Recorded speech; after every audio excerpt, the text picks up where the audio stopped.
السلام عليكم ورحمة الله وبركاته. إن الحمد لله نحمده ونستعينه ونستغفره ونعوذ بالله من شرور أنفسنا وسيئات أعمالنا. من يهده الله فلا مضل له ومن يضلل فلا هادي له. أشهد أن لا إله إلا الله وحده لا شريك له وأشهد أن محمدا عبده ورسوله صلى الله عليه وعلى آله وأصحابه وعلى كل من اهتدى بهديه واستنى بسنته واقتفى أثره إلى يوم الدين. أما بعد، فإن أصدق الحديث كتاب الله وخير الهدي هدي محمد صلى الله عليه وسلم وشر الأمور محدثاتها وكل محدثة بدعة وكل بدعة ضلالة وكل ضلالة في النار. يا أيها الذين آمنوا اتقوا الله حق تقاته ولا تموتن إلا وأنتم مسلمون. يا أيها الناس اتقوا ربكم الذي خلقكم من نفس واحدة وخلق منها زوجها وبث منهما رجالا كثيرا ونساء واتقوا الله الذي تساءلون به والأرحام إن الله كان عليكم رقيبا. يا أيها الذين آمنوا اتقوا الله وقولوا قولا سديدا يصلح لكم أعمالكم ويغفر لكم ذنوبكم ومن يطع الله ورسوله فقد فاز فوزا عظيما. ثم أما بعد. Muka surat 446, perenggan yang paling bawah tu kan, sehubungan dengan masalah berbaring sesudah salat sunat sebelum subuh. Dua kelompok berisikap ekstrim dan satu kelompok lagi memilih jalan tengah. Segolongan pengikut mazhab Zahiri mewajibkannya dan membatalkan solat bila meninggalkannya. Ni tak tidur, tak berbaring ataupun tak, orang kata apa, menyengging, orang panggil apa, menyengging apakah? Mengiring, tidak mengiring. Apa nama, selepas solat sunat subuh 2 rakaat tu, kata mazhab Zahiri batal solat subuh. Solat subuh dia tak sah. Maknanya begitu. Membatalkan solat bila meninggalkannya. Seperti Ibnu Hazm dan orang-orang sependapat dengannya. Ibnu Hazm dia Zahiri. Gitu. Di sisi lain, sekelompok fuqaha tidak menyukainya dan menganggapnya bid'ah, seperti Imam Malik. Dan begitu juga Abdullah bin Umar, kita baca hari itu kan, dia ambil batu, dia baling pada orang yang tidur tadi selepas solat sunat subuh. Sementara Imam Malik dan ulama lainnya memilih jalan tengah. Mereka menganggap tidak mengapa melakukannya dalam rangka istirahat dan tidak menyukainya bila dilakukan sebagai sunnah. Mana bukan sunnah, saja-saja nak baring, gitu. Saja-saja nak mengiring. Sekelompok lagi menyukainya secara mutlak, baik untuk istirahat ataupun bukan untuk istirahat. Maknanya secara mutlak lepas solat sunat subuh mengiring. Kelompok ini berhujah dengan hadis Abu Hurairah radhiyallahu anhu di atas. Adapun kelompok yang tidak menyukainya, sebahagiannya berdalil dengan asar-asar sahabat seperti Abdullah bin Umar dan selainnya, di mana beliau melempari para pelakunya dengan kerikil. Dia ambil batu-batu kecil tu kan, kalau ada orang tidur lepas solat sunat subuh, dia baling batu. Sebahagian lagi mengingkari bahawa Nabi SAW pernah melakukannya. Kelompok ini berkata, adapun yang benar bahawa berbaringnya beliau SAW adalah sesudah solat witir dan sebelum 2 rakaat sebelum subuh. Ini yang rajih insya-Allah. Maknanya sebelum azan lah, sebelum azan subuh. Dekat subuh, sebab Nabi ni solat kan, solat sampai subuh kan. Jadi Nabi pisahkan di antara solat witir dengan solat qabliyah subuh dengan mengiring. Ini selepas witir tu. Selepas witir. Biarlah.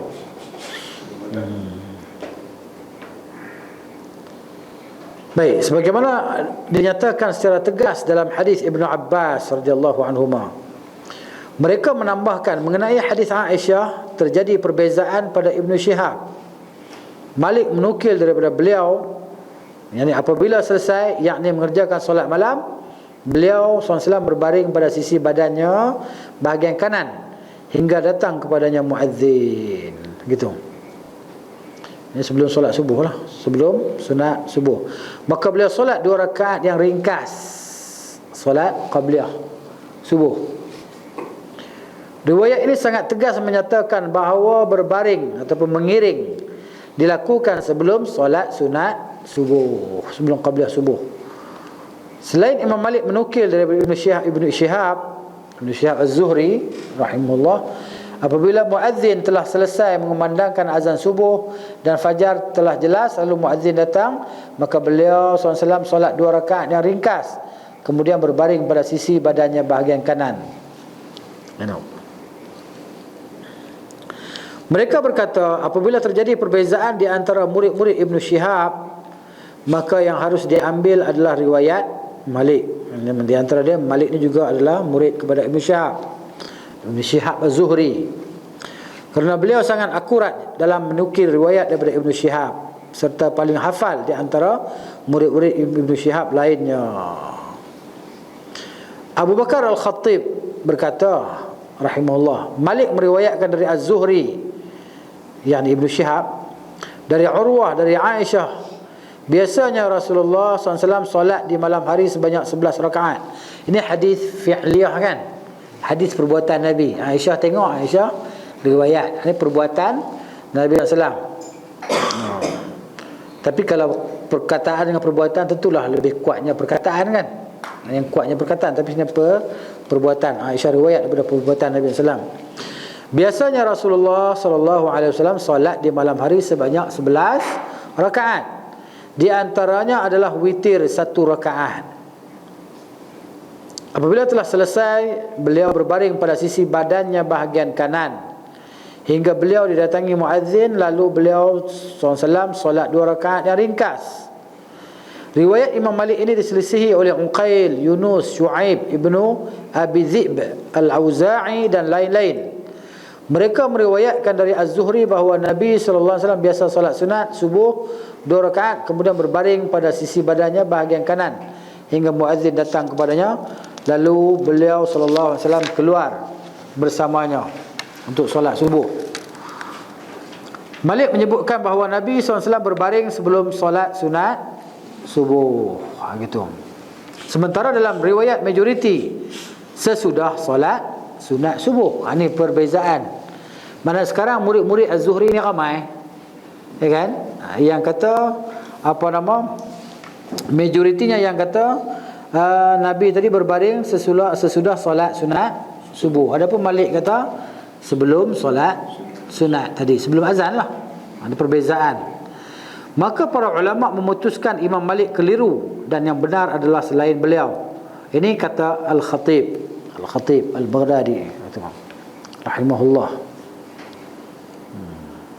Cuba kita tengok footnote bawah tu, 596 bawah tu. Al-Hafiz, yani Ibnu Hajar, berkata dalam kitab Al-Fath, ini Fathul Bari, jilid yang ketiga, muka surat 36. Adapun riwayat Imam Muslim daripada jalur Malik dari Az-Zuhri, dari Urwah, dari Aisyah, bahawa beliau SAW berbaring sesudah solat witir, sungguh telah diselisihi oleh riwayat murid-murid Az-Zuhri dari Urwah, di mana mereka menyebutkan bahawa Nabi SAW berbaring sesudah solat subuh, dan inilah yang kuat, dia kata, yang akurat. Sungguh tidak tepat sikap mereka yang berhujah dengan riwayat Malik untuk meninggalkan disukainya berbaring sesudah solat sunat subuh. Jadi maknanya di sini Syekh di sini, maknanya Al-Arnaud di sini, dia menyokong pendapat yang mana berbaring selepas solat sunat subuh. Tengok penjelasan terakhir tadi yang akan datang. Baik, Abu Talib berkata, aku berkata kepada Ahmad, Abu Sad menceritakan kepada kami dari Abu Qudainah, dari Suhail bin Abu Saleh, dari ayahnya, dari Abu Hurairah radhiyallahu anhu, dari Nabi SAW, bahawa beliau berbaring sesudah solat sunat sebelum subuh. Beliau berkata, Syu'bah tidak memarfu'kannya, dan tidak mengangkat hadis tadi sampai kepada Nabi SAW. Aku bertanya, apabila seseorang tidak berbaring, apakah ada sanksi atasnya? Beliau menjawab, tidak. Aisyah meriwayatkannya, sementara Ibnu Umar mengingkarinya. Jadi mana-mana bolehlah. Al-Khallal berkata, Al-Marwazi mengabarkan kepada kami bahawa Abi Abdullah berkata, hadis Abu Hurairah tidak demikian. Aku berkata sesungguhnya Al-A'mash menceritakan daripada Abu Saleh dari Abu Hurairah, beliau berkata, riwayat ini hanya dinukil oleh Abdul Wahid seorang diri. Ibrahim bin Al-Harith berkata, sesungguhnya Abu Abdullah ni siapa dia? Imam Ahmad lah, Ahmad bin Hanbal. Sesungguhnya Abu Abdullah ditanya tentang berbaring sesudah solat sunat sebelum subuh. Beliau menjawab, aku tidak mengerjakannya. Maksudnya lepas solat sunat subuh, Imam Ahmad tak baring, tak mengiring. Begitu. Tapi jika seseorang mengerjakannya, maka itu adalah bagus, kata dia. Sekian perkataannya. Sekiranya hadis Abdul Wahid bin Ziyad dari A'mash dari Abu Saleh adalah sahih dalam pandangan beliau, nescaya minimal hukum perbuatan itu menurutnya adalah mustahab. Baik, mungkin pula dikatakan sesungguhnya Aisyah radhiyallahu anha telah meriwayatkan keduanya, maka difahami bahawa sesekali Nabi SAW mengerjakannya dan sesekali meninggalkannya. Bukan dipanggil sunnah lazimah, bukan Nabi ini berterusan dalam melaksanakannya. Sehingga tidak ada perbezaan kerana dia masuk perkara yang mubah. Wallahu a'lam. Mubah ni buat pun tak apa, tinggal pun tak apa. Dia harus kan. Baik, perbuatan beliau SAW berbaring pada sisi kanan badan memiliki rahsia tersendiri, iaitu bahawa jantung berada di bahagian kiri. Apabila seseorang tidur pada sisi kiri badan, nescaya tidurnya akan lelap kerana jantung pada posisi istirahat, sehingga tidur menjadi lelap. Namun jika seseorang tidur pada sisi kanan badan, dia akan gelisah dan tidak bisa tidur lelap, kerana jantung berdetak lebih kencang dan mencari tempat nyaman. Oleh kerana itu para doktor menganjurkan tidur pada sisi kiri badan, kerana sisi kanan tu, sisi kanan disilap kan, kerana bisa menghasilkan istirahat sempurna dan tidur lelap. Sementara pembawa syariat, ni doktor kata sebelah kiri, betul lah ayat dia. Sementara pembawa syariat menyukai tidur pada sisi kanan badan agar tidak bisa lelap dan luput solat malam. Tidur pada sisi kanan lebih bermanfaat bagi hati, sementara tidur pada sisi kiri lebih bermanfaat bagi badan. Wallahu a'lam. Jadi di sini kita tengok ada dua kesimpulan lah, ada dua pendapat. Dan maknanya sama ada sebelum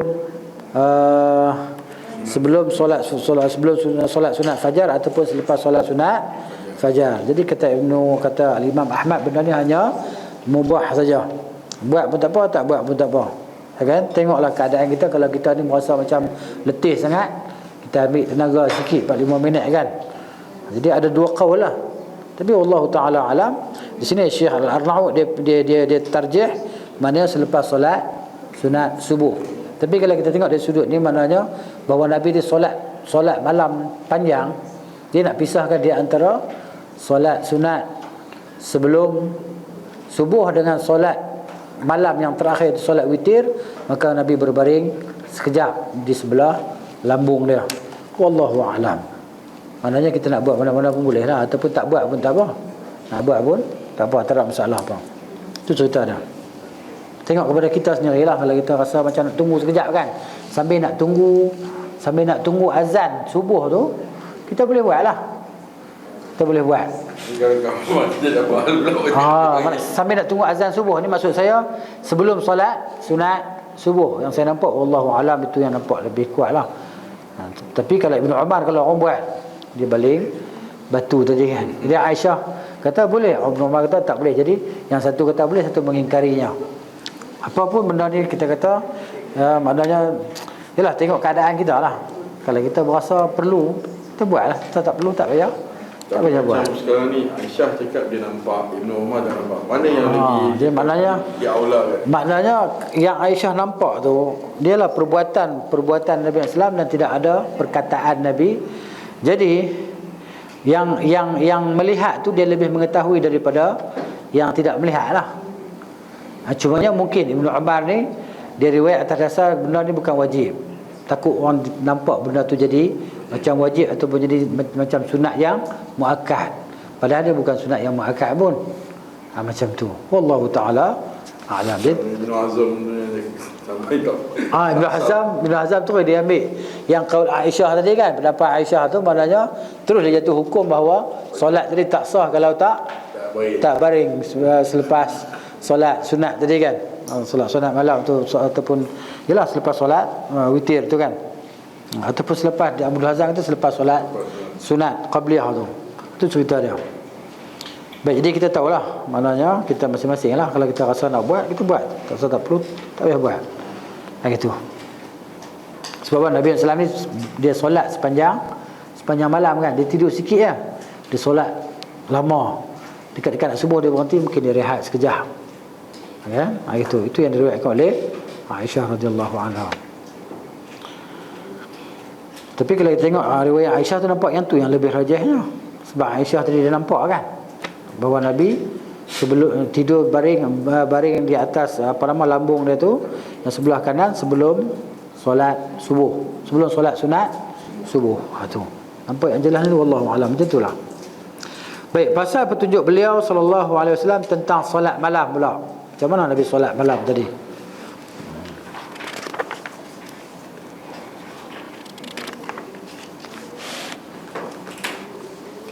Baik, para ulama salaf dan khalaf. Salaf ni yang terdahulu lah. Kita kata 3 generasi yang terbaik tu kan. Khalaf ni yang belakang ni lah. Yang khalaf ni maknanya yang sebahagian duk buat doa akhir tahun, awal tahun tu kan. Malam tadi. Itu geng khalaf lah. Geng salaf tak buat. Khalaf buat. Dia khalaf lah, dia beradik khilaf tu. Gitu. Sebab tu dikatakan kullu khairin fi ittiba'i man salaf. Segala kebaikan itu mengikut generasi salaf. Wa kullu syarrin fi ibtida'i man khalaf. Setiap keburukan itu pada bid'ah yang dibuat-buat oleh mereka yang khalaf ini, yang belakang ini. Itu. Jadi para ulama salaf dan khalaf berbeza pendapat tentang solat malam. Apakah solat malam wajib bagi beliau sallallahu alaihi wasallam ataukah tidak wajib? Jadi maknanya tentang diri Nabi tu, solat malam wajib atau tak wajib. Sini ulama dah bahas lah. Kedua kelompok yang berbeza dalam masalah ini sama-sama berhujah dengan firman Allah Azza wa Jalla, ya ayyuhal muzammil wa minal laili fatahajjat bihi nafilatan lak.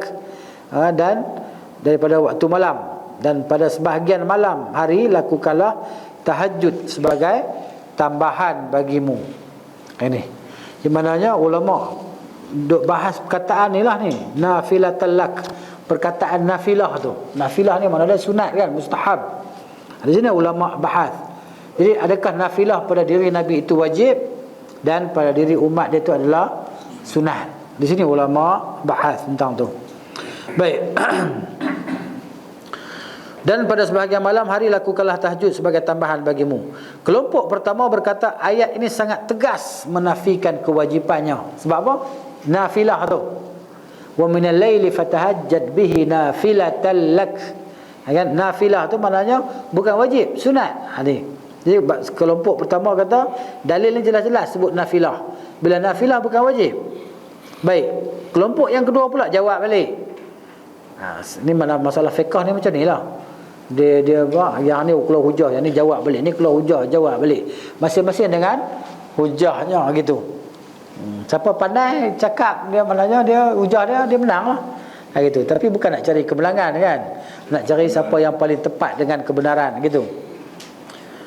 Baik, sementara kelompok lain berkata perintah Allah Subhanahu wa taala untuk bertahajud dalam surah ini sama dengan perintahnya dalam ayat Al-Muzammil kan. Ya ayyuhal muzammil qumil laila illa qalila. Wahai orang yang berselimut, bangunlah pada waktu malam kecuali sedikit. Solatlah di waktu malam kecuali sedikit. Ini perintah. Qum fi'il amar. Fi'il amar menunjukkan kata wajib. Perintah. Kan? Kecuali asalnya harus. Bila ada perintah, perintah itu kembali kepada harus. Contoh dia macam mana? Asal hukum harus, kemudian datang perintah, maka perintah tu wajib, tapi dia kembali kepada hukum harus.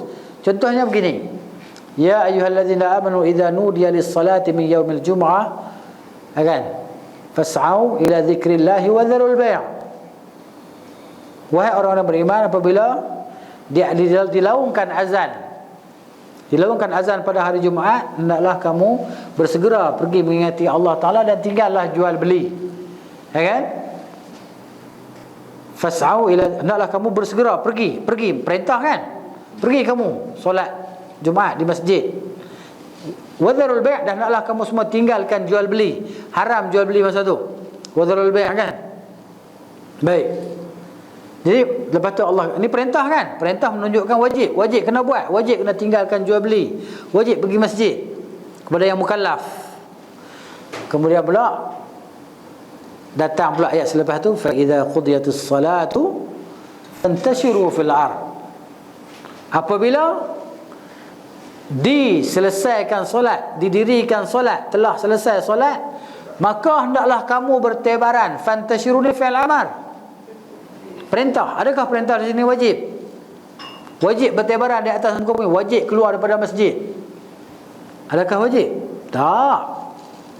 Tapi perintah di sini dia kembali kepada harus yang sebelumnya. Maknanya dia jadi haram masa bila? Masa selepas azan tadi. Azan masuk waktu tu. Dia jadi haram masa bila? Sampai selesai solat. Tidak boleh bertebaran di atas muka bumi waktu ni, umpamanya gitulah. Bagi orang yang tidak musafir lah, bagi orang tidak musafir. Daripada waktu azan sampai habis solat. Ni waktu ni kena jual, kena tinggal jual beli, kan? Tak boleh berkeliaran di jalan-jalan. Ni kena pergi masuk masjid dengan khutbah. Bila habis dah solat tadi, bertebaranlah kamu di atas muka bumi. Ini perintah, tapi tidak wajib. Kenapa? Kerana merujuk yang sebelumnya, iaitu asalnya harus bertebaran di atas muka bumi. Ini perintah yang menunjukkan tidak wajib, tapi asal perintah tunjuk kata wajib. Ini ilmu usul fiqh. Pening tak? Gitu. Baik. Ini kelompok yang kedua. Dia ambil dalil ayat yang lain lah, surah Al-Muzammil kan. Itu. Sementara tidak dinukil keterangan yang menghapus perintah ini daripada beliau sallallahu alaihi wasallam, yarhamkallah. Adapun lafaz sebagai tambahan bagimu, nafilatan lak, sekiranya yang dimaksud adalah tatawwu', yakni sunat, tentu tidak dikhususkan bagi diri beliau sallallahu alaihi wasallam. Ni hujah kelompok yang kedua lah. Sungguh maksud daripada kata nafilah pada ayat ini adalah tambahan, sementara tambahan secara mutlak tidak menunjukkan kepada sunat. Kerana Allah Ta'ala berfirman kan, wa wahabna lahu ishaqa wa yaquba nafilatan, dan kami berikan kepadanya Ishaq dan Yaqub sebagai tambahan, yakni sebagai nafilah. Di sini maknanya ziyadah lah, ziyadah, dia maksud lebih lah daripada seorang anak, begitu maksud dia. Yakni tambahan anak, bukan tambahan sunat, kata kelompok yang kedua. Demikian pula kata nafilah pada tahajud Nabi sallallahu alaihi wasallam, iaitu tambahan atas darjat dan pahalanya. Untuk apa? Nafilatul lak di sini dalam tu, ini kelompok yang kedua dia jawab kelompok yang pertama. Ya, kelompok yang kedua kata ni solat malam ni wajib bagi di atas diri Nabi sallallahu alaihi wasallam. Dan nafilah sebagai tambahan darjat dia, gitu maksud dia, dan pahala dia. Oleh kerana itulah dikhususkan bagi diri beliau sallallahu alaihi wasallam. Kenapa? Kalau untuk mengangkat darjat dia tadi dan banyak pahala dia. Sesungguhnya solat malam bagi selain beliau sallallahu alaihi wasallam adalah mubah dan sebagai penghapus dosa-dosa. Dia letak mubah di sini. Perkataan ni tak berapa sesuai lah. Perkataan mubah.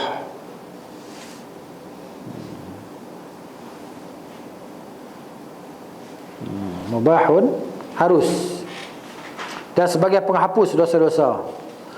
Adapun Nabi sallallahu alaihi wasallam, Allah telah mengampuni dosa-dosanya terdahulu dan akan datang. Maka beliau sallallahu alaihi wasallam beramal dalam rangka menambah darjat dan mempertinggi martabat. Jadi maknanya Nabi dosa dia tak ada arah nak hapus apa. Macam kita ni, bila kita innal hasanat, Allah kata innal hasanati yuzhibna sayyi'at, sesungguhnya pahala-pahala, dosa-dosa, kebajikan-kebajikan itu menghapuskan dosa kita lah.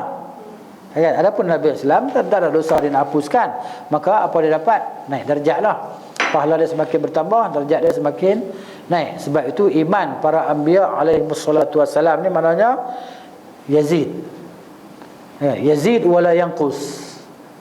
Iman ataupun darjat para anbiya tidak berkurang, tapi sentiasa bertambah. Nah, adapun para malaikat, iman para malaikat ni la yazid wa la yanqus. Tak berkurang, tak bertambah iman para malaikat. Adapun iman kita orang biasa ni, al-imanu yazidu wa yanqusu. Agama iman kita ni bertambah dan berkurang. Macam mana bila dia boleh bertambah? Bila kita perbanyakkan amalan-amalan lah. Tak kala solat sunat ke, puasa sunat ke, sedekah sunat ke, apa ke, dia menambahkan kita punya iman. Dan dia akan jadi berkurang apabila kita melakukan dosa lah. Bila kita buat dosa, buat maksiat, iman kita jadi kurang. Gitu. Jadi iman kita turun naik. Adapun Nabi SAW, iman dia sentiasa naik dan derajat dia sentiasa naik lah. Gitu.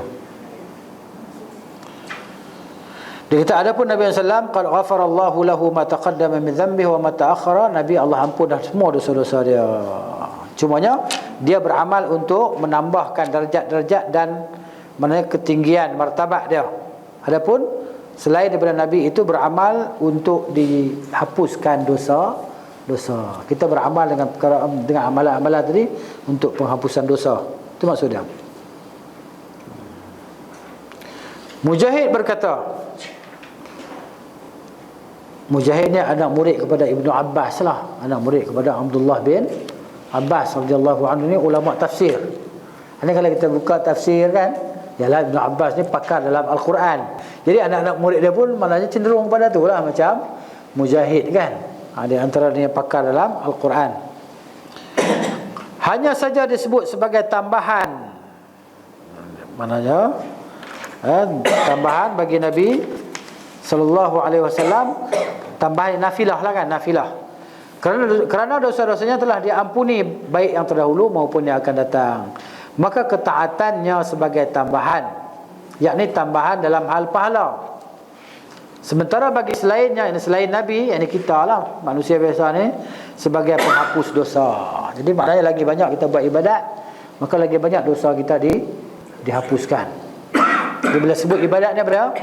Ibadat ni ismun jami'un, ialah nama yang melengkapi likulli ma yuhibbuhu Allah wa yardah, bagi setiap apa yang Allah Taala suka dan apa yang Allah redha, itu ibadat. Apa Allah suka, apa Allah redha, itu ibadat. Tak semestinya solat puasa kan, tapi maknanya itu yang utamalah. Ibnu Munzir berkata dalam tafsirnya, Ya'la bin Abu Ubaid menceritakan kepada kami, Al-Hajjaj menceritakan kepada kami. Ini kita panggil sanad lah, ini sanad. Ya? Dari Ibnu Jurayj, dari Abdullah bin Kathir, dari Mujahid, ia berkata, jadi siapa kata? Mujahid katalah, apa-apa selain fardu adalah nafilah. Kata dia, kerana beliau tidak mengerjakannya untuk menghapus dosa-dosa. Adapun bagi manusia tidak ada nafilah yang tambahan. Bahkan hal itu khusus bagi Nabi sallallahu alaihi wasallam. Manusia ni bukan ada tambahan je dia bila dia buat benda sunat ni untuk hapus dosa. Kan? Bukan sebagai menambah darjat itu dia, tapi penghapus dosa. Sebab kita ni sentiasa buat dosa. Ini kata Al-Munzir. Maknanya kita ni hari-hari buat dosa. Bila hari-hari buat dosa, kita nak kena cuci, nak kena hapus. Ya? Dosa yang kita sedar, dosa yang kita tak sedar. Macam itulah. Bila kita buat benda-benda sunat ni, dia dihapuskan dosa ataupun ditutup dosa tadi. Jadi adapun bagi manusia tidak ada tambahan. Tambahan ni darjat dan tambahan pahala ni adalah untuk Nabi sallallahu alaihi wasallam. Begitu kata dia.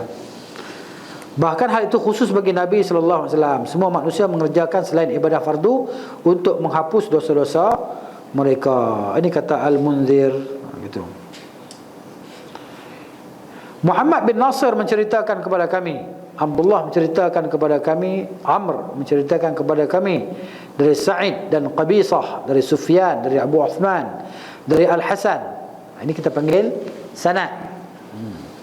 Tentang firman Allah Azza wa Jalla, wa minal laili fatahajjad bihi nafilatan lak, dan pada sebahagian malam hari lakukanlah tahajud sebagai tambahan bagimu. Beliau berkata nafilah, yakni tambahan salat malam tidak ada kecuali bagi Nabi sallallahu alaihi wasallam. Maka Nabi tiap malam dia buatlah. Tiap malam dia buat. Disebutkan dari Ad-Dhahhak, ia berkata nafilah, yakni tambahan bagi Nabi sallallahu alaihi wasallam adalah secara khusus. Khusus untuk Nabi sallallahu alaihi wasallam. Begitu. Sulaiman bin Hayyan menyebutkan Abu Ghalib menceritakan kepada kami, Abu Umamah menceritakan kepada kami, ia berkata, apabila engkau bersuci pada tempat-tempatnya, maka engkau berdiri, diberi pengampunan untukmu. Maksudnya berwuduk tadi kan. Bila berwuduk, mana itu juga penghapusan dosa. Jika engkau berdiri solat, maka hal itu menjadi keutamaan bagimu dan pahala. Ini pula, ni orang lain pula kata. Lain sikit dia kata kan. Seorang bertanya, wahai Abu Umamah, bagaimana jika ia berdiri solat? Apakah hal itu sebagai nafilah baginya? Beliau menjawab, tidak, hanya saja nafilah untuk Nabi sallallahu alaihi wasallam. Bagaimana bisa bagi seseorang ada nafilah sementara dia sentiasa mengerjakan dosa-dosa? Maknanya duk tambah pahala, dosa tak terhapus. Kan? Ini maknanya tak mungkin lah dia kata. Perbuatan itu baginya menjadi keutamaan dan pahala. Itu untuk Nabi SAW, jadi maknanya benda yang utama dan pahala lah, menambah darjat dia. Baik, yang Ibn Qayyim, dia kata maksud lafaz nafilah pada ayat di atas tidak bermakna sesuatu yang boleh dikerjakan dan ditinggalkan, seperti halnya mustahab. Ini beza ya, perkataan nafilah dengan perkataan mustahab. Kalau untuk Nabi sallallahu alaihi wasallam tu maknanya benda tu tak boleh tinggal. Yang disukai. Dan mandub ni sunat lah. Dalam bahasa Arab dipanggil mandub, yang sunat.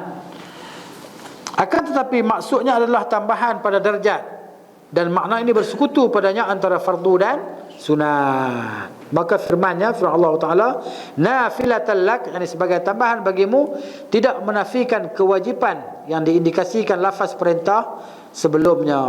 Maknanya di sini kita fahamlah nafilah ni bukan makna sunat, tapi makna wajib untuk diri Nabi sallallahu alaihi wasallam. Tambahan penjelasan masalah ni akan dipaparkan lagi pada pembahasan mendatang insya-Allah taala, saat menyebutkan kekhususan bagi Nabi sallallahu alaihi wasallam. Tapi kita di sini kita jelas faham bahawa dia ni pada hak Nabi dia jadi wajib, pada hak kita ni jadi mustahab, biasa macam itulah kan. Dan dia adalah penghapusan dosa untuk kita kalau kita buat. Tapi untuk Nabi SAW penambahan pahala dan ketinggian darjat. Itu beza dia, itu penjelasan dia, masya-Allah. Baik, Nabi SAW sentiasa mengerjakan solat malam, baik saat safar maupun mukim. Solat malam Nabi buat. Gitu. Cuma yang Nabi tak buat apa dia? Rawatib lah. Yang Nabi tak buat adalah solat rawatib,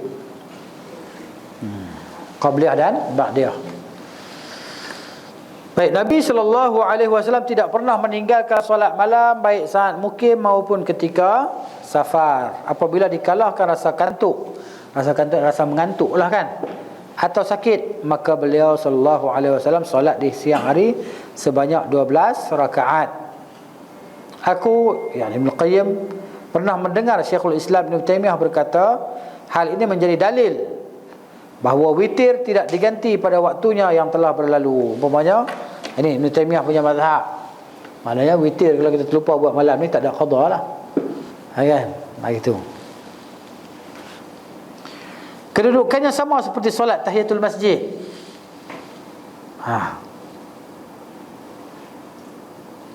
Solat kusuf, gerhana, solat istisqa, macam solat tahiyatul masjid kan. Maknanya kita dah lama dah duduk kan.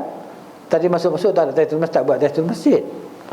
Ataupun kita tadi tak buat tahiyatul masjid, kita masuk, kita terlupa nak tahiyatul masjid, kita terus duduk, kita balik rumah kita teringat, aku tak buat tahiyatul masjid tadi kat masjid. Kita pun bangun buat qada di rumah, tak boleh dia kata, kan? Tak boleh. Begitu juga solat istisqa, solat minta hujan. Solat minta hujan kan, tak ada qada, tak ada ganti. Solat gerhana itu juga tak ada ganti, tak ada qada. Yang qadanya bila orang tu lupa lah. Bila orang tu lupa ataupun terlena sampai habis waktu dia, orang ni ada peluang lah untuk qada solat dia tadi.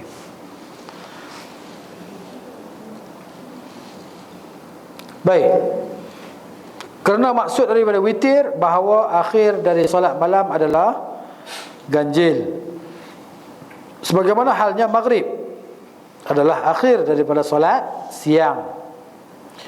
Jika malam berakhir dan solat subuh telah dikerjakan, maka witir tidak lagi tepat pada sasarannya.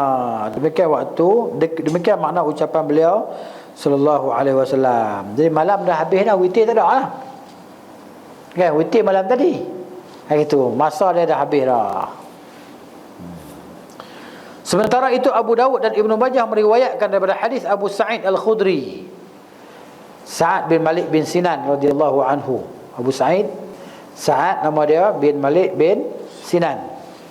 Daripada Nabi SAW beliau berkata, barang siapa tertidur sehingga tidak sempat solat witir atau ia lupa, maka hendaklah ia mengerjakannya di pagi hari atau ketika ingat. Cuba tengok footnote bawah tu. Hadis Abu Dawud, kitab As-Salah, bab fil witir qabla naum, bab witir sebelum tidur. Sanadnya sahih. Ibnu Majah dalam kitab dia, kitab Istiqamah. Kemudian dia kata di sini At-Tirmizi juga meriwayatkan, dinyatakan sahih oleh Al-Hakim dan disetujui oleh Az-Zahabi. Hadis ini sahih lah. Ya. Barang siapa tertidur sehingga tidak sempat solat witir atau ia lupa, maka hendaklah ia mengerjakannya di pagi hari atau ketika ia ingat. Ia ini menyanggahi pendapat Ibn Taymiyah di atas. Sebab apa?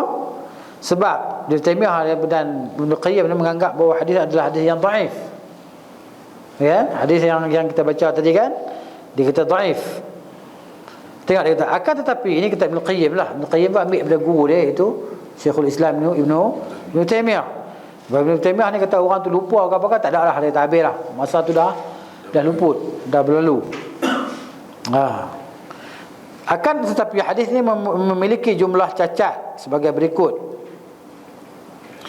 Yang pertama, ia adalah riwayat Abdul Rahman bin Zaid bin Aslam, seorang perawi dhaif. Tapi Al-Arnawi di bawah ni dia jawab 601 bawah tu kan. Akan tetapi cacat ini hanya berlaku pada sanad riwayat Tirmizi. Tengok, ada kan? Dia mempertahankan hadis ni lah, dia mengatakan sahih. Dan Ibnu Majah, Tirmizi dan Ibnu Majah. Adapun sanad riwayat Abu Dawud, Al-Hakim dan Al-Baihaqi, maka ia adalah sahih, kerana mereka menukilnya melalui Abu Ghassan dari Muhammad bin Muttarif Al-Madani, dari Zaid bin Aslam, dari Atha bin Jasar, daripada Abu Sa'id Al-Khudri, dan ini adalah sanad sahih. Sanad sahih. Jadi maknanya kalau hadis sahih, kita boleh buat lah. Kan? Kita boleh buat. Tapi tu cumanya di sisi Ibn Qayyim dan Syekhul Islam Ibn Taymiyah, maknanya orang ni dhaif. Riwayatnya adalah riwayat yang dhaif. Itu yang pertama. Yang kedua, bahawa yang benar hadisnya adalah riwayat mursal. Riwayat mursal ni daripada tabi'in, riwayat hadis daripada Nabi SAW. Dia tak sebut sahabat. Kan? Dia putus kat sahabat. Contohnya apa dia? Seorang tabi'in Sa'id ke, dia meriwayatkan hadis daripada Nabi SAW, ataupun Al-Hasan Al-Basri, dia kata Nabi SAW. Dia tak kata daripada sahabat, dia terus sebut kata Nabi. Jadi hadis ni mursal, dhaif lah. Ketiga, bahawa Ibnu Majah meriwayatkan daripada Muhammad bin Yahya setelah menukil hadis Abu Sa'id. Adapun yang benar bahawa Nabi SAW bersabda, kerjakanlah witir sebelum subuh. Beliau berkata hadis ini menjadi dalil bahawa riwayat Abdul Rahman adalah lemah. Ini tiga hujah yang dibawa oleh Ibn Qayyim rahimahullah untuk mendhaifkan hadis di atas lah. Hadis yang mana kalau orang tertidur daripada witir dia, kan, lepas tu dia bila jaga dah cerah dah, maka dia boleh qadakan witirnya. Tapi di sisi Syekh Arnaud, di mana dia kaji balik, dia selidik balik, maknanya sanad tu adalah sahih daripada tiga jalan tadi dia kata. Gitu. Baik, jumlah rakaat solat malam beliau sallallahu alaihi wasallam. Solat malam saja berapa jumlah solat? Berapa jumlah rakaat tu? Solat beliau sallallahu alaihi wasallam di malam hari adalah 11 ataupun 13 rakaat. Seperti dikatakan Ibnu Abbas dan Aisyah radhiyallahu anha. Sesungguhnya jumlah tersebut sama-sama dinukil melalui jalur sahih dari keduanya. Maknanya dari Ibnu Abbas dan daripada Aisyah dia kata 11 dan kadang-kadang dia kata 13. Jadi dua jumlah lah. Satu jumlah riwayat yang sama dia kata orang yang sama dia kata 11. Riwayat lain pula dia kata 13. Jadi macam mana ni? Begitu. Dalam As-Sahihain daripada Aisyah radhiyallahu anha, Rasulullah SAW tidak pernah menambah pada bulan Ramadan dan tidak pula lainnya lebih daripada 11 rakaat. Maknanya tiap malam Nabi solat 11 rakaat, ini kata Aisyah. Masih dalam As-Sahihain daripada Aisyah radhiyallahu anha, biasanya Rasulullah SAW solat di malam hari 13 rakaat. Jadi macam bercanggah lah. Satu riwayat kata 11, satu riwayat kata 13. Macam mana ni? Baik. Ini detail lagi. Dia sembahyang 5 rakaat. Di antaranya adalah solat witir. Beliau tidak duduk pada sesuatu pun darinya kecuali di rakaat yang terakhir. Maknanya selepas Nabi sembahyang 8. Lepas Nabi sembahyang 8, Nabi sembahyang 5. 5 tu Nabi duduk last sekali. Iaitu rakaat yang kelima tu. Nabi duduk, maknanya duduk tahiyat lah, duduk tahiyat akhir tu. Namun yang benar daripada Aisyah adalah riwayat pertama. Adapun 2 rakaat tambahan atas 11 rakaat adalah 2 rakaat solat sunat sebelum subuh. Dicampur tu jadi 13 lah. Kan? Sebab tu Aisyah sebut bahawa Nabi pisahkan di antara witir dengan qabliyah subuh tadi dengan baring di atas sebelah tadi kan, mengiring tu. Jadi maknanya Nabi sembahyang 11 malam tu 11 lah. Nabi rehat sekejap, Nabi bangun 2 rakaat untuk qabliyah subuh. Tu yang jadi 13. Kan? Itu kata dia. 2 rakaat sebelum subuh. Keterangan ini disebutkan oleh Imam Muslim dalam sahihnya. Al-Bukhari berkata dalam hadis ini, Nabi SAW solat di malam hari 13 rakaat. Kemudian apabila mendengar azan subuh, beliau solat 2 rakaat yang ringkas. Kan? Dalam Sahih Bukhari dan Muslim. Dari Al-Qasim bin Muhammad, beliau berkata, aku mendengar Aisyah radhiyallahu anha berkata, adalah solat Rasulullah SAW di malam hari 13 rakaat. Beliau witir dengan 1 rakaat dan mengerjakan 2 rakaat sunat sebelum subuh. Semuanya itu adalah 13 rakaat. Ini adalah riwayat yang terperinci dan sangat jelas. Maknanya asal 11 malam kan, campur 2 jadi 13. Baik.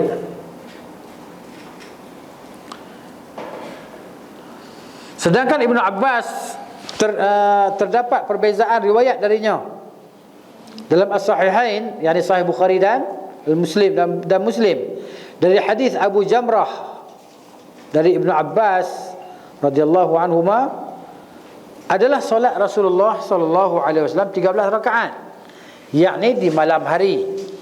Akan tetapi dinukil pula penjelasan daripada beliau bahawa termasuk di dalamnya 2 rakaat solat sunat subuh. Gitu. Asy-Sya'bi berkata, aku bertanya kepada Abdullah bin Abbas dan Abdullah bin Umar radhiyallahu anhuma tentang solat malam Rasulullah SAW. Maka keduanya menjawab 13 rakaat. Di antaranya 8 rakaat, kan? 8 rakaat dan witir 3 rakaat dan 2 rakaat solat sunat sebelum subuh. Ini lagi jelas. Kan? Ini lagi jelas. Nabi sembahyang 8 kan, 2 Nabi sembahyang 8. Lepas tu Nabi witir dengan 3 rakaat. Lepas tu bila azan subuh tadi, maknanya Nabi sembahyang 2 rakaat qabliyah subuh. Kemudian disebutkan dalam As-Sahihain dari Quraib, dari Ibnu Abbas, tentang kisah ketika beliau bermalam di rumah bibinya Maimunah binti Al-Harith. Yang Abdullah bin Abbas ni budak lagi, dia nak pergi belajar dekat Nabi SAW lah, sebab Nabi kahwin dengan mak saudara dia Maimunah. Nabi kahwin dengan Maimunah. Jadi dia nak pergi belajar rumah Nabi, nak tengok Nabi ni malam ni Nabi ibadat apa. Apa ibadat yang Nabi buat pada malam hari ni, dia nak pergi tengok, dia nak ikut. Sampai macam tu sekali kan. Tak apalah rumah mak saudara dia. Rumah Maimunah radhiyallahu anha. Baik. Bahawa Nabi SAW solat 13 rakaat. Kemudian beliau SAW tidur hingga terdengar suara nafasnya, dan ketika jelas baginya fajar, beliau pun solat 2 rakaat yang ringkas. Dalam lafaz lain disebutkan beliau SAW solat 2 rakaat, kemudian 2 rakaat, kemudian 2 rakaat, kemudian 2 rakaat, kemudian 2 rakaat, kemudian 2 rakaat. Berapa dah? 10. Kemudian witir. Kemudian berbaring sehingga datang muazzin, maka beliau solat 2 rakaat yang ringkas.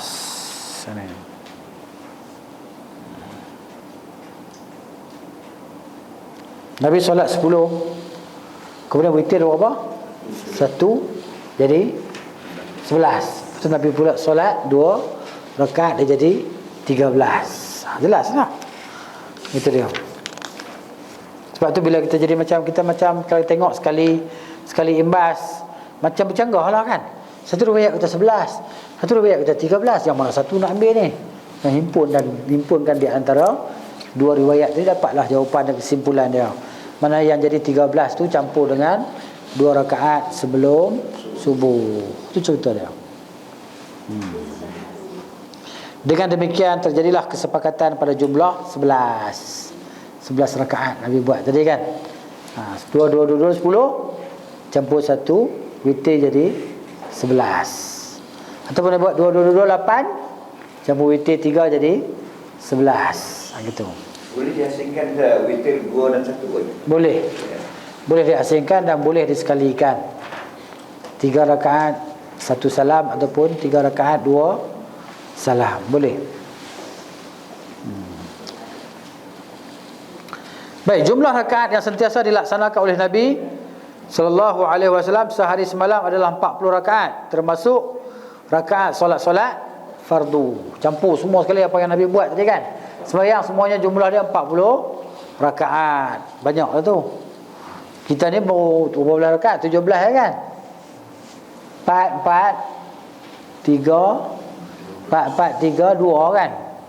4 4 3 2 Zuhur 4 4 4 lah kan. 4 4 4 4 4 3 4 2. Saya kira orang nak ambil nombor lah.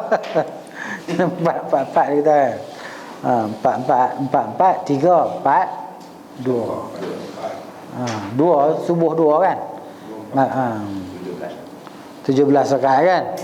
Satu. Baik, terjadi perbezaan tentang 2 rakaat terakhir pada solat malam. Perbezaan 2 rakaat terakhir pada solat malam. Apakah keduanya adalah 2 rakaat solat sunat sebelum subuh? Hak ni pula ulama berbeza pendapat. Adakah maksud 2 rakaat itu selepas azan ataupun sebelum azan? Hak ni pula dia berbalah. Nak cari yang mana tadi. Kan dia berfikir sebab macam tu. Fiqh ni macam tu lah, fiqh hadis. Hadis ni satu ya, tapi faham tu kan. Ni faham macam ni, faham macam ni. Sebab tu masing-masing ada mazhab. Mazhab ni maksudnya, mazhab ni tempat dia itulah berpegang kan, tempat dia ikut. Tengok ya.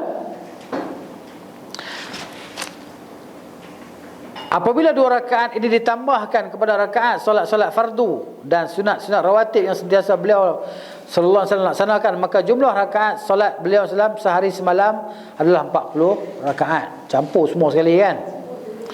17 rakaat di antaranya adalah solat fardu, 10 atau 12 rakaat solat sunat rawatib. Tengok tentang rawatib pun ulama ada khilaf kan, sama ada 10 ataupun 12. 11 atau 13 rakaat solat malam.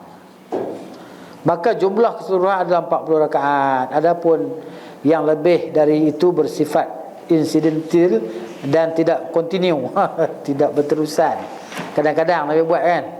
Kadang-kadang Nabi buat, kadang-kadang Nabi tinggal. Seperti solat pembebasan. Solat ni solat masa masuk pembukaan kota Mekah kan. Bukaan kota Mekah tu Nabi solat sebanyak 8 rakaat. Nabi sembahyang. Ada ulama kata tu solat duha. Ada ulama kata tu bukan solat duha, tu solat fathu, solat pembukaan. Solat kemenangan. Solat penaklukan kota Mekah. Jadi macam tu berselisih. Solat duha apabila kembali daripada safar, beliau solat beliau SAW ketika macam mana? Seperti solat duha apabila kembali daripada safar. Solat beliau SAW ketika mengunjungi seseorang. Solat tahiyatul masjid dan lain-lainnya. Sepatutnya seorang hamba melaksanakan solat-solat tersebut secara terus-menerus hingga meninggal dunia, gitu. Kerana alangkah cepat jawapan dan pembukaan pintu bagi siapa yang mengetuknya sebanyak 40 kali dalam sehari semalam. Hanya Allah memberi pertolongan. Maknanya kita ni duk ketuk pintu 40 kali, ya kan? Sehari semalam. Bila ketuk pintu ni orang, maknanya hadutlah rumah tu tak tahan, dia buka juga lah pintu lah sekali. Dia rajin ketuk kan. Itu maksudnya. Tahiyatul masjid, solat duha apa semua tadi kan. Dan solat beliau ketika mengunjungi seseorang, apa maksud tu? Apa maksudnya? Nabi SAW bila Nabi pergi rumah sahabat-sahabat ni suka ambil berkat daripada Nabi SAW, suruh Nabi solat di tempat mana yang mereka nak solat tu.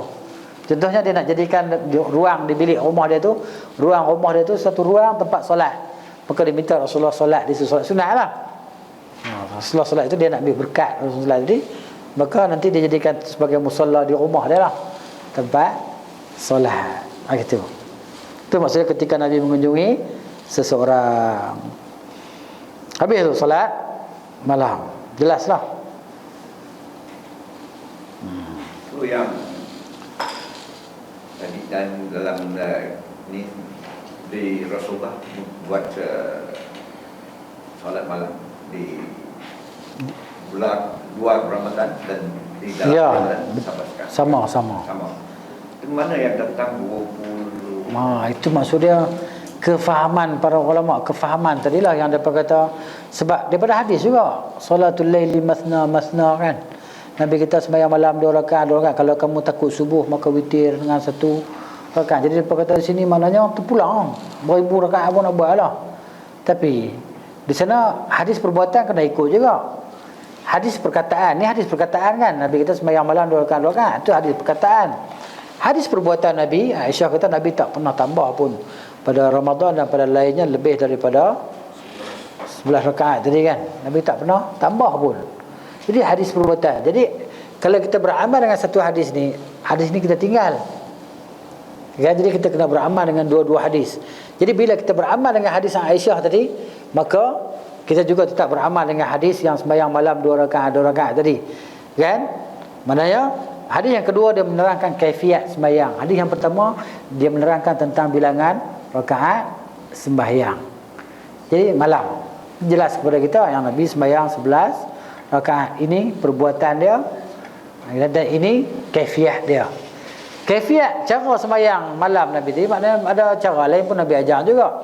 Nabi sembahyang 4 rakaat, Nabi sembahyang 4 rakaat, Nabi sembahyang 3 rakaat. Ada juga. Jadi kaifiat tu mari dalam keadaan berbagai lah. 4 rakaat, 1 salam. Terus Nabi buat 4 rakaat, 1 salam, lepas tu bangun buat lagi 4 rakaat, 1 salam. Lepas tu Nabi buat lagi 3 rakaat, 1 salam. Tahiyat awal tak ada. Tak ada. Tak ada tahiyat awal. Di sini tak ada tahiyat awal. Gitu. Apa yang macam witir kalau buat 3 terus tu tak ada tahiyat awal. Ya. Terus tahiyat tahiyat awal. Ataupun kita nak buat 2, 1. Boleh kan? Ataupun 4, 3. Boleh. Ada satu ada. Jadi satu bacaan masa solat malam ni jahar ke sir? Dia ada riwayat sahabat baca jahar. Sebab Nabi SAW ni bila Nabi lalu kan, Nabi dengar sahabat-sahabat sembahyang di rumah dia pun, kan? Dengan bacaan jahar lah. Macam bulan Ramadan. Bulan Ramadan tadi kan. Bulan Ramadan kita baca solat malam dengan bacaan yang jahar lah. Gitu. Kalau kita baca sir pun tak salah apa. Kan? Ya. Kalau bulan puasa malam ni ada tarawih kan? Ya. Berjemaah. Bulan tak puasa, bulan tak puasa. Kalau bulan tak puasa, tahajud tak kata. Kadang-kadang lah kita berjemaah boleh lah, kadang-kadang, tapi tidak selalulah. Sebab apa kita kadang-kadang? Sebab ketika Nabi Islam macam tadi lah, Nabi pergi rumah Maimunah binti Al-Harith, Abdullah bin Abbas dia mari Muhammad saudara dia, dia duduk sebelah Nabi SAW sembahyang sunat. Bukan Ramadan ni selain daripada Ramadan.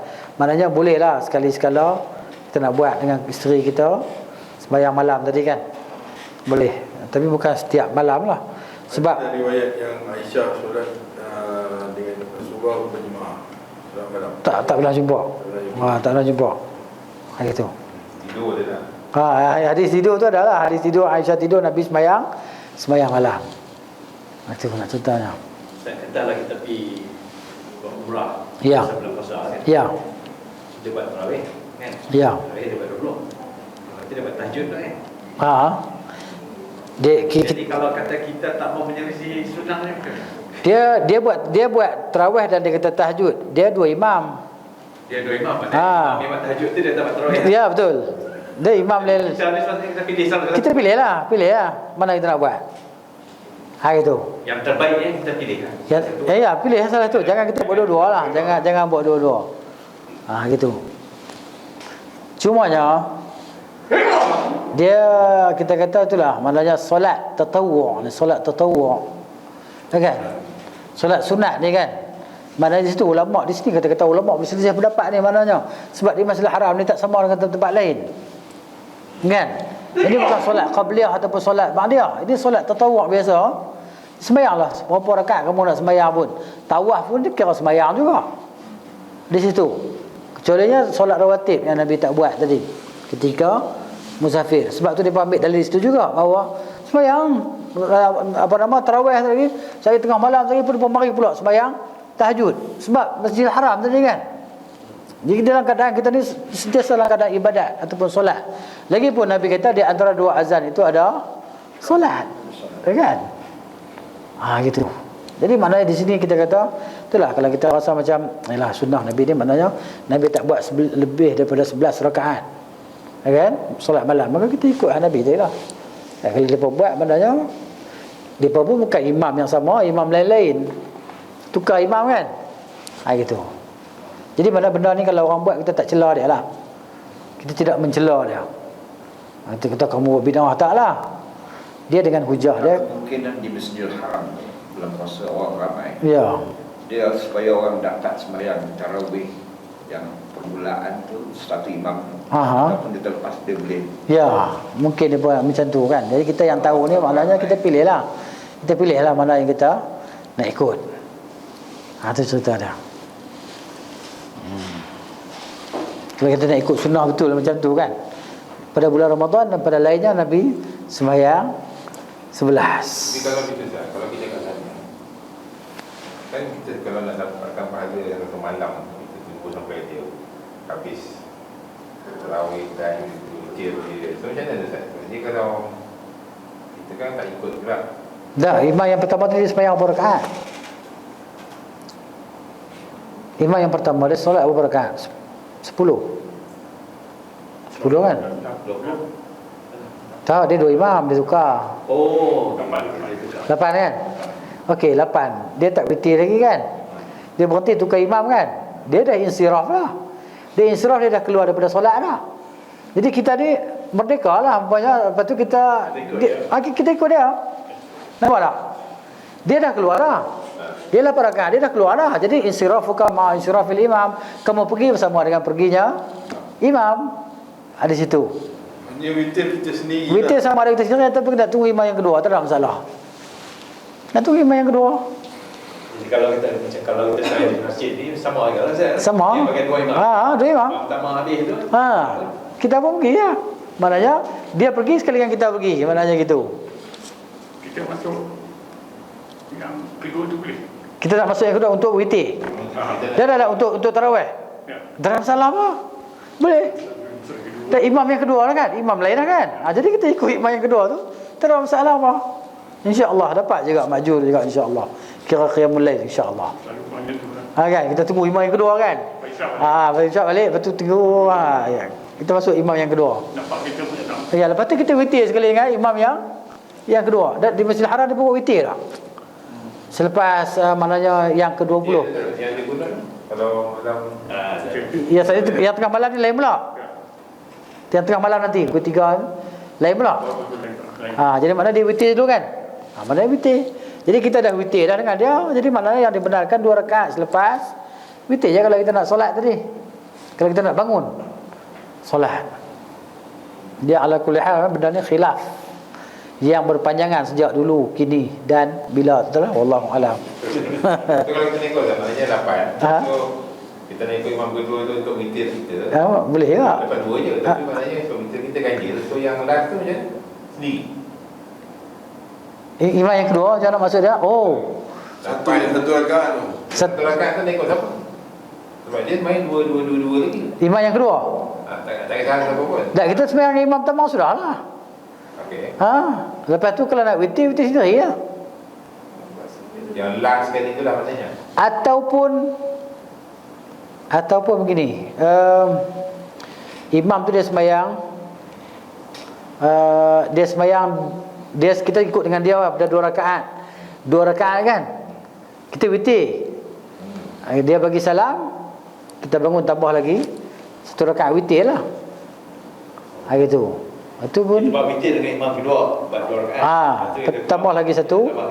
Situ. Kita ada tahiyat. Kita ada tahiyat. Mana kita witir lah. Witir boleh tahiyat. Witir boleh tahiyat. Lepas tu kita bagi salam. Kena bagi salam. Bagi salam juga lah sebab dikira 1 tahiyat kan. Lepas tu kita kita bangun tambah lagi sekarang. Tapi yang aulanya kita sembahyang habis sekali dengan imam yang pertama, lepas tu kita witir sendirilah, ataupun kita berwitir sekali dengan imam yang kedua nanti sambil kita rehat-rehat, tunggu dekat-dekat witir, kita mari pula witir dengan imam yang kedua. Kita boleh buat 8 dengan imam pertama. Lepas tu bila disambung 2 tu, kita buat witir yang 2 tu. Lepas tu satu sendiri. Itu boleh juga. Tapi Allah alam yang aulanya maknanya kita tunggu dia tu sampai habis dekat witir ni, kita witir sekali dengan dia. Kalau kita nak tunggu lah, so, Masjid Haram nak pergi mana dah, tak boleh pergi mana dah, orang ramai duk tunggu tentu lah, zikir ke, baca Quran ke apa ke, ataupun kita tengok Quran kan, apa yang imam baca tadi kan, tengok terjemahan dia ke apa ke. Gitu. Bila dia nak witir, kita pun bangun witir sekali dengan dia. Tak boleh ke? Saya balik duduk sembahyang, kita duduk. Tak ada masalah apa. Tak betul sah. Tak ada masalah apa. Gitu. Orang sembahyang kita duduk, tak ada salah apa. Boleh. Duduk baca Quran apa semua kan. Gitu. Boleh insya-Allah. So dia bukan solat wajib kan. Tu solat sunat kan. Itu solat sunat ni tak ada paksaan nak solat. Bukan ada polis nak main marah kat kita pun. Polis tu lah, polis nak jaga orang tu kan. Solat sunat ya. Orang tak larat nak solat sunat, tak larat. Nama pun solat tarawih. Solat rehat. Letih berehat tu jelah. Gitu. Jadi kita rehat tu kan. Katalah sunat tarawih kan. Kita nak duduk. Tapi imam tu tinggi. Kita bukannya ada penyakit ke. Tapi kita duduk dengan cara duduk boleh. Dapat separuh pahala qiyam. Pahala qiyam separuh kan. Dia dapat 1, kita dapat separuh. Gitu solat sunat. Solat fardu tak boleh lah, solat sunat tak apa lah. Ataupun kita duduk, bila imam nak rukuk kita bangun pula. Boleh juga. Itu cerita dah. Baik, kemudian penjelasan solat beliau Islam di malam hari dan witir serta solat malam. Aisyah radhiyallahu anha berkata, tidaklah Rasulullah SAW solat isyak lalu masuk kepada aku melainkan beliau solat 4 rakaat atau 6 rakaat. Kemudian beliau pergi ke tempat tidurnya. Maknanya lepas solat isyak dengan sahabat-sahabat di masjid dia, Nabi masuk dalam bilik Aisyah tadi kan. Nabi solat 4 ataupun 6 rakaat. Kemudian Nabi ke tempat tidurnya sallallahu alaihi wasallam. Itu. Sementara Ibnu Abbas menceritakan ketika dia bermalam di rumah Nabi SAW, beliau, ini rumah Maimunah kan, beliau SAW solat isyak, kemudian datang dan solat, kemudian beliau tidur. Kedua riwayat ini disebutkan oleh Abu Dawud. Itu. Apabila bangun tidur, beliau SAW memulai dengan bersiwak, menggosok gigi, kemudian berzikir kepada Allah Subhanahu Wa Taala. Pada pembahasan terdahulu telah disebutkan zikir yang biasa beliau sebutkan. Beliau SAW baca saat bangun tidur. Setelah itu beliau SAW bersuci lalu solat 2 rakaat yang ringkas. Dalam Sahih Muslim pula disebutkan dari Aisyah, dia berkata, biasanya Rasulullah apabila solat di malam hari, beliau memulai solatnya dengan 2 rakaat yang ringkas. Beliau SAW memerintahkan perbuatan ini adalah hadis Abu Hurairah. Beliau SAW bersabda, apabila salah seorang di antara kamu solat di waktu malam, hendaklah ia membuka solatnya dengan 2 rakaat yang ringan. Maksudnya nak mula solat ni kan, mula dengan bacaan yang pendek dululah, sebelum pergi kepada bacaan yang panjang. Hadis riwayat Muslim. Ini kaifiat cara Nabi solat. Terkadang beliau SAW solat pada pertengahan malam, terkadang hampir pertengahan malam, belum tengah malam lagi, kan? Dan kadang beberapa saat setelah pertengahan malam.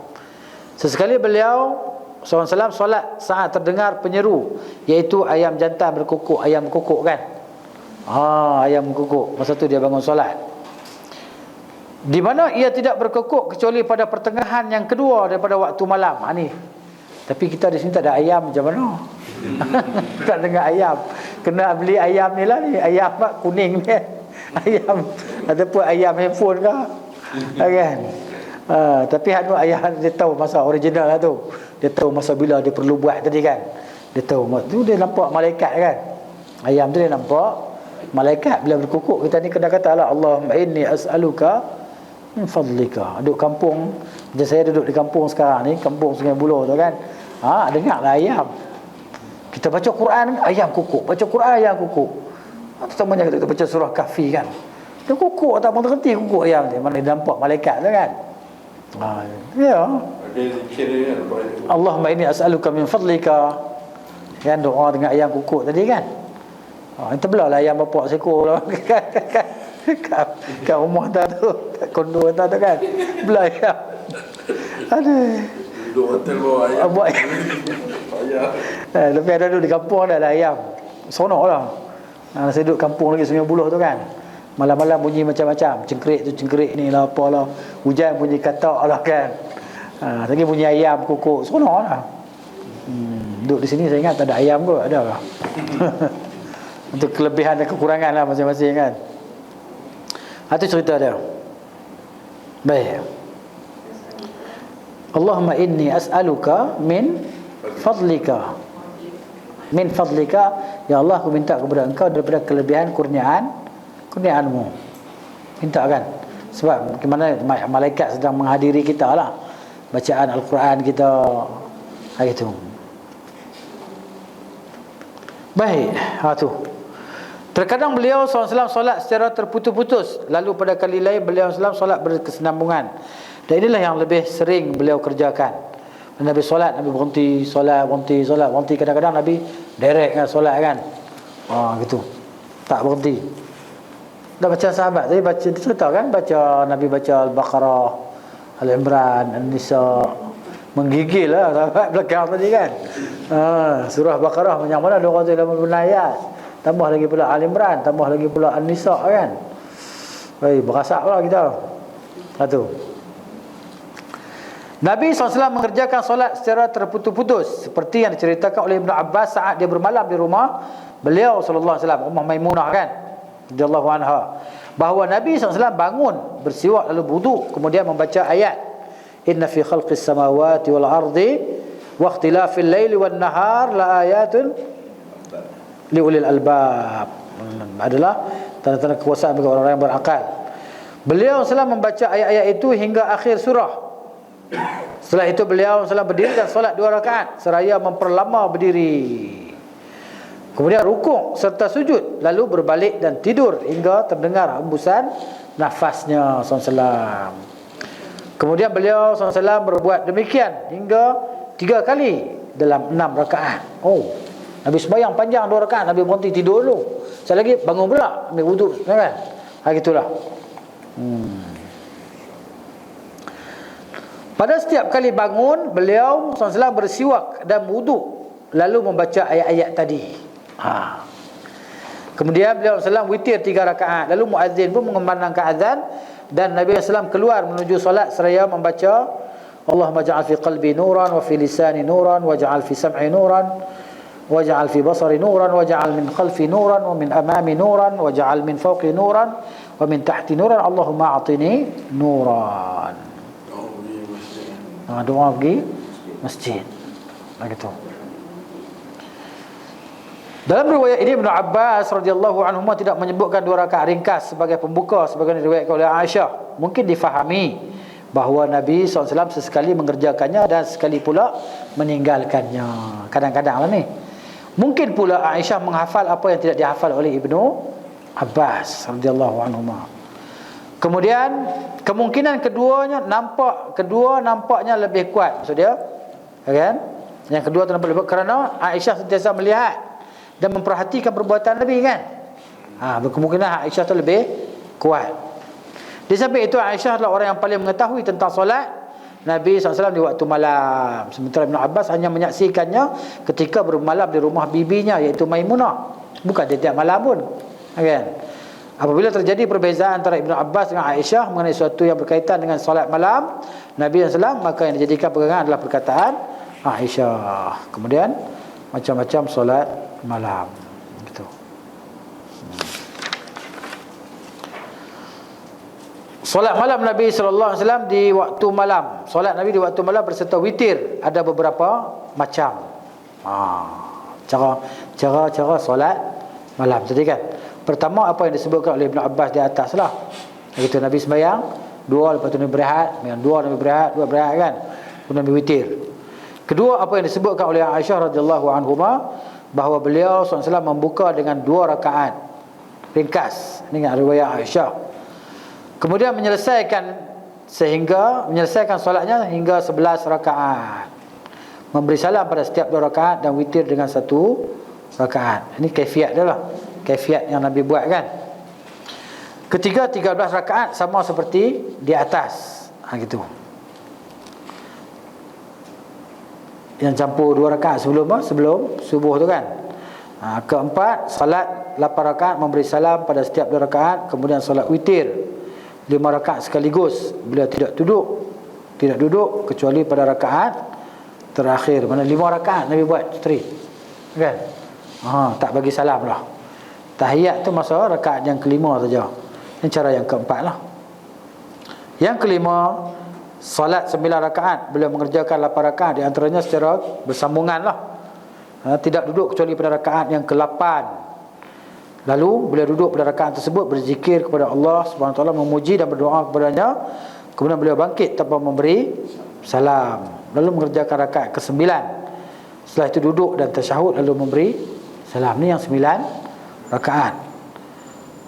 Kemudian beliau solat 2 rakaat sambil duduk setelah salam. Ini yang ulama ambil boleh 2 rakaat selepas witir. 2 rakaat saja Nabi buat selepas witir. Itu dia. Keenam, solat 7 rakaat sama seperti 9 rakaat di atas. Kemudian solat sesudahnya 2 rakaat sambil duduk. Macam tu juga. Yang ketujuh, beliau SAW solat 2 rakaat lalu witir 3 rakaat tanpa memisahkannya. Sifat ini diriwayatkan oleh Imam Ahmad rahimahullah daripada Aisyah radhiyallahu anha bahawa beliau SAW mengerjakan witir 3 rakaat tanpa ada pemisah di antara ketiganya. Ini jelaslah kita fahamkan di situ, kan? Jadi kita berhenti sini kot. Putih tau. Okay. Itu. Jadi maknanya itulah. Ini cerita semua tentang ni lepas solat-solat je lah.